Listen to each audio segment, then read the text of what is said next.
মুক্ত একটা সমাজ গড়তে চায় জামাত ইসলামী। আপনারা নিশ্চয়ই আমার সাথে একমত হবেন যে বাংলাদেশের সবচেয়ে বড় সমস্যা হচ্ছে দুর্নীতি। এই দুর্নীতির কারণে আসলে এই দেশে কোনো কিছু সংগঠিত হতে পারছে না।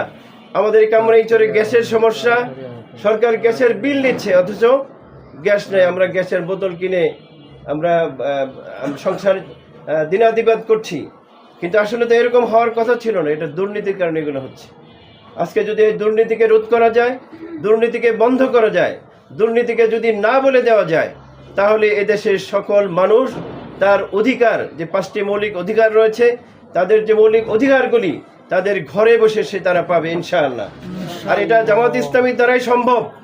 কারণ আপনারা জানেন 2001, 2, 3, 4, 5 সালে তখন যে সরকার ছিল, তখন তারা দুর্নীতিতে 5 বার চ্যাম্পিয়ন হয়েছে। মনে আছে আপনাদের? কিন্তু তখনই সেই সরকারের সময় আমাদের 2 জন মন্ত্রী ছিল, তারা 3টি মন্ত্রণালয় পরিচালনা করেছে। শিল্প মন্ত্রণালয়, কৃষি মন্ত্রণালয়, সমাজ কল্যাণ মন্ত্রণালয়। যেখানে টাকার সমুদ্র, মানে টাকার খনি যেখানে, সেখানে কিন্তু তারা একটি পয়সার দুর্নীতি করেন নাই। দেখা গেছে যে শীর্ষ নেতাদের বা নেত্রীদের দুর্নীতির দায়ে তাদেরকে জেলখানায় যেতে হয়েছিল। ফখরুদ্দিন মনিরুদ্দিন কিন্তু এটা করতে পেরেছিল। কিন্তু আমাদের সেই 2 মন্ত্রী তাদেরকে চ্যালেঞ্জ করে বলেছিল যে আমাদের বিরুদ্ধে যদি একটি পয়সা দুর্নীতি বের করতে পারেন, তাহলে আমরা নাকে খত দিয়ে রাজনীতি ছেড়ে চলে যাব। কিন্তু সেই সরকার চিরুনি অভিযান চালিয়ে শত চেষ্টা করেও 1টি টাকার দুর্নীতি বের করতে পারে নাই।